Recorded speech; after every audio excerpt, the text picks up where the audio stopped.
Good morning, everybody, and welcome to Jason Mackey's First 10, a quick hit podcast to get you ready for the day. Going to go through a few news items today, as well as share some personal stories on what I have been going through. Not like that, more just reporting stuff, but just filed a column on some of the Negro Leagues numbers that are being incorporated into Major League Baseball. I want to tell you a little bit more behind that. Was over at Steelers yesterday. I want to talk about Pat Friermuth and some involvement that I think he will have in the Steelers offense this season. But first, I want to remind you that we're sponsored by the North Shore Tavern. You don't have to be a baseball fan to love it there, but I guarantee you will.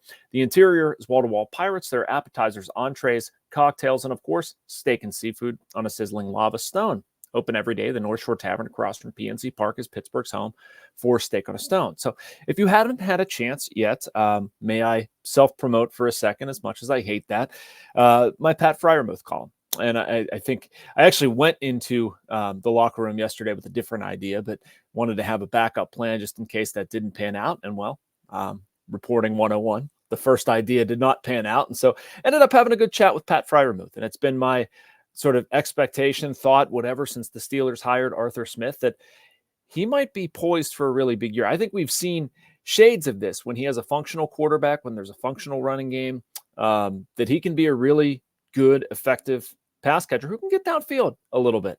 And so I ended up talking to Pat about that, about his role, what he thinks in the Arthur Smith offense. I led with a look that Pat gave me when I brought up the idea of tight ends in that offense, and had spent some time researching that stuff to look at, what guys have done, namely Kyle Pitts, Jonnu Smith, guys that have played for him in Atlanta and even Tennessee.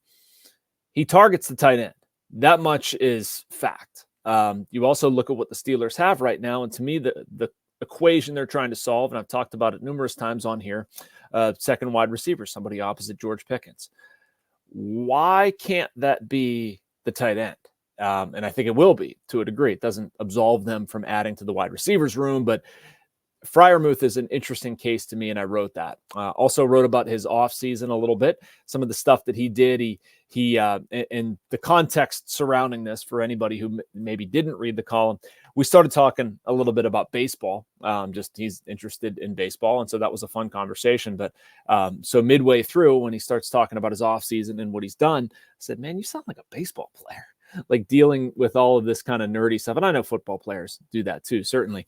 But hired a dietitian, a strength coach, mobility people, sort of surrounded himself with a big involved team, and changed his diet. Said he's feeling better, cut out a lot of dairy. Body wasn't processing it, was feeling kind of bloated. Muscles weren't recovering the way he would want. And also dug deeper into his stride, how he looked when he was running, how things synced up with where his knees were and how straight his leg might be and whatever. And basically said that the goal was to, be a little bit smoother, not so herky-jerky. And I would argue that he did that. Been watching Freiermuth the days I've been over at OTAs, and he looks darn good. So we'll see. It's football in shorts. Can't really promise too much there, but enjoyed the chat I had with him, and I wrote all about that. So if you have a chance, check it out. Another piece I found interesting was from Brian Batko while we wrap up the Steelers stuff and talking to Justin Fields and kind of getting to the bottom of that nonsense. I'm glad Brian did. It was an excellent job by him. And the idea that Justin Fields would return kicks is flat out insanity. I don't understand. I mean, I understand why it took off the way it did. An NFL player sneezes the wrong way in the offseason, somebody looking for stuff is going to go take it and run with it. And so, Jaylen Warren sort of says something that might be interesting and not quite. I think it was taken out of context, both by him and anybody covering it, because it sounded cool. But I mean, come on. I was talking on here yesterday, I believe, about Russell Wilson and believing he's the best quarterback on the roster. Paul Zeiss pointed that out, and wanting to give Russell Wilson as much of a chance as possible to run with the starting job. Agree with all of that. That being said, look at his age. Look at the past few years. Look at Justin Fields, the cloth from which he's cut. He absolutely could be an impact player on this team. I'm not sending him back returning kicks. That's ludicrous. I can't believe somebody would actually even do that. I'm sort of at a point with the NFL where I'd rather they just take the ball to 25. Like, I found the whole process useless. I guess I'm kind of intrigued by what the NFL is going to do this year, but it almost strikes me as too gimmicky. I either want them to go extreme Just like start the ball at the 25 or have 11-on-11 mayhem and have people kill each other willingly. I don't know. One or the other, but we're not getting that. We're getting some weird convoluted middle ground. So we'll see how it goes. That's a different discussion for a different day. I want to switch a little bit to baseball and talk about Ke'Bryan Hayes. He's back with Pirates today. I don't want to talk too much about, Skeens, Jones, because they're going to be going to Detroit here before too long. Should be an exciting day of baseball watching, but I want to make a point about Ke'Bryan Hayes. Him being back to the Pirates lineup, obviously you're not going to, question him coming back. What I do question is what this looks like moving forward, both personally and from a team aspect. This has shifted into worrisome territory career-wise for Ke'Bryan, and it's not a criticism of Ke'Bryan. If anything, it's a criticism of his genetics, which is, tongue-in-cheek. You can't actually do anything about that. Nobody that age should be having that many back problems. As somebody with genetic back problems himself, probably a lot of you watching or listening deal with similar stuff, should not be happening. I don't know whether it's because of a pregame routine. I saw Ke'Bryan talked about that somewhat. I know back during my time on the beat, he also dealt with it and talked about just sort of running and his hips naturally being out of alignment. That's not ideal. They have to figure out a way to get this fixed. So to me, that's on Ke'Bryan, that's on the Pirates, that's on the strength and training staff and all that stuff. But it's not going to happen overnight.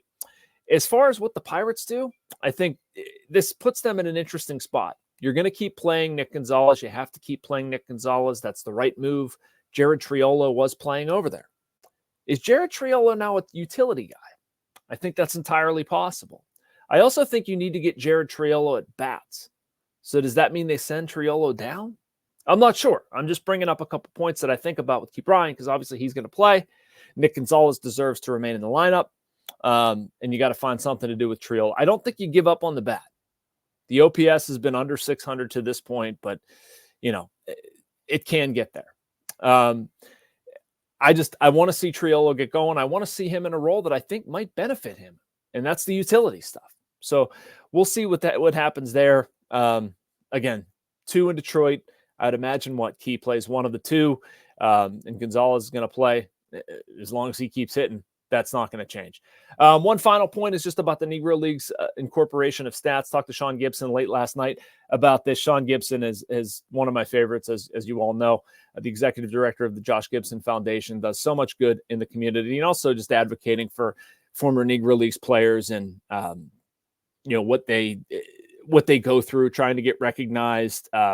It's just baffling to me that Buck Leonard's family, Satchel Paige's family, that's all just Sean to them. He's the great grandson, and he's very good at talking and representing people and not being political, because that's not the right word, but I think there are just certain people that are comfortable uniting others and talking and advocating for stuff. And Sean does a very good job of it. So if you've missed it, this has been a 3.5-year undertaking for Major League Baseball to officially incorporate statistics of the Negro Leagues from 1920 to 1948. So it changes a lot of records for single season stuff, for career stuff.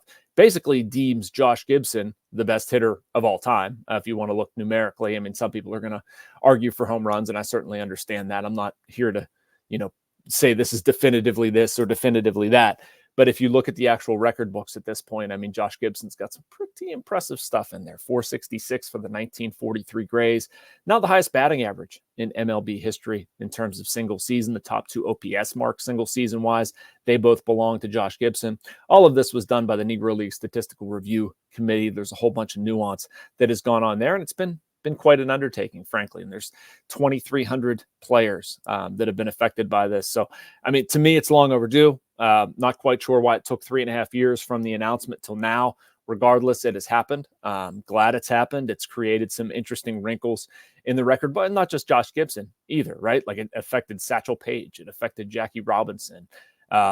There's countless others. Willie Mays, guys that have picked up additional statistics. So there's some ripple effects to it. And Sean Gibson has always had a couple other messages that he wanted to put forth there, and stuff that I agree with renaming the MVP, making a Negro Leagues Day.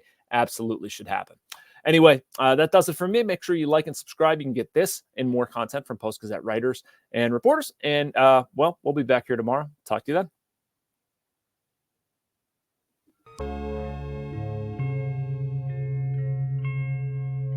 Thank you for checking out this content from Post-Gazette Sports. If you watch this video on YouTube, please like the video and subscribe to our channel. For all of the sports coverage the Post-Gazette has to offer, visit post-gazette.com.